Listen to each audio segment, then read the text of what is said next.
If you want to continue to follow our adventure, click subscribe. So you don't miss anything, click the bell notification. Hello, Lost on the Road subscribers and followers. Well, I'm telling you, very, very disappointing day we had yesterday. Absolutely disappointing. It's just, oh, I'm just so disappointed. And yes, I'm building up a little bit, but I just want you to feel my disappointment. It is all summer long, I have planned this location, this spot that we're at now.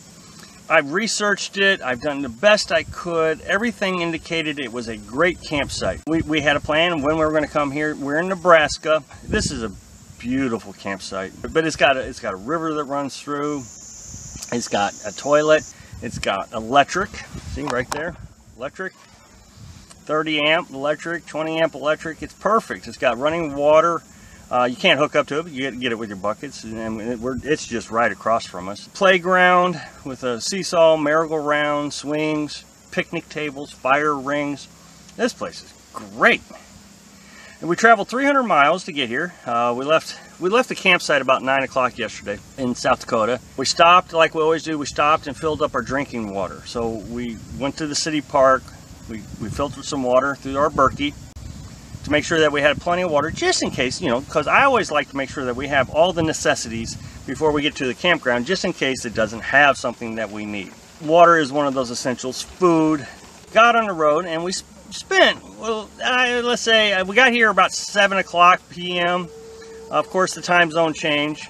So, you know, we're talking 9-hour drive. Now, it was supposed to be a 4-hour drive, but you got to stop and you got to go shopping. You got to get your supplies refilled. The whole time we were in Nebraska, we had internet. The whole time. I mean, it was flawless. We get down to this campsite and it doesn't have internet. If you go a half a mile back up to the road, there's 4 bars. You come down here, there's nothing.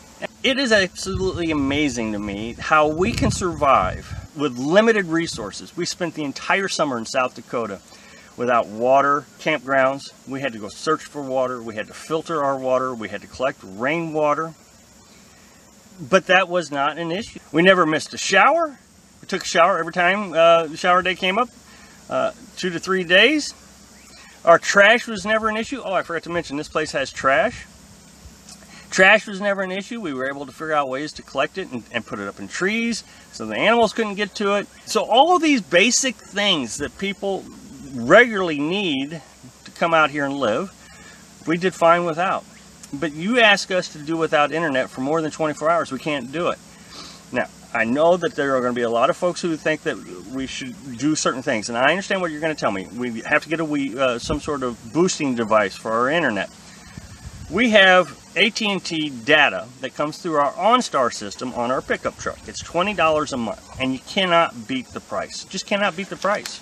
So I called the biggest internet booster company, and I asked them, would their system work on our truck? And they really could not answer the question. They said they would prefer not to answer it. So if they can't answer the question, I'm not going to spend $400, $500, $600 on a device to find out it doesn't work. That's why we don't have it. That being said, the truck usually does a little bit better picking up signals anyways than the phone does. A lot of folks are going to suggest that, you know, you should just learn to live without internet. You know, I watched a video the other day of somebody who did a collaboration with a bunch of their subscribers. And one of the folks said that they absolutely have to have internet. They were absolutely surprised how much money they spent on getting internet. When you work online, you cannot do without internet. And that's what I'm trying to suggest is, you know, I work. I'm 46 years old. I work. I got to have internet. Got to. And I mean, hopefully this video kind of explains how important it is. I can do without water, I can do without electricity, I can do without trash service, but I can't do without internet. That's how dependent I am for revenue. I have a job. So today we spent the morning catching up on some things. You know, we've done laundry and we've always had clean clothes, but you fall behind on laundry, like the washcloths. You don't always wash all the washcloths, and so we had a collection of washcloths and different things that needed. Oh, and sheets. You don't wash your sheets regularly when you don't have water. Well, now we're here at a water spot we're going to get caught up on all our laundry, make sure everything's done. We're going to fill up all our buckets of water, and we're going to go and try to find a location, just a regular boondocking location, without all these amenities. In one of the videos I just talked about recently, I hate traveling. I hate moving day. And I got a lot of feedback from that video suggesting that, you know, I need to relax a little bit. Well, this is why I don't relax. I spent the entire summer planning for this, and now it didn't work out. These kind of opportunities like this, where you get electric and water and everything, it really kind of relaxes you for a while, so you can just lay back. You don't have to worry about generators, and you don't have to worry about water, to go and find water or filtering water. You don't have to worry about those things. Well, then you get here and you think, ah, look at this, and the one thing that we have to have, can't live without, we don't have. So it was just a huge disappointment, and it just goes to show that the lifestyle is romanticized a lot. Just the other day, someone said that, well, just move, what's the big deal? Well, here's what the big deal is about. Just move.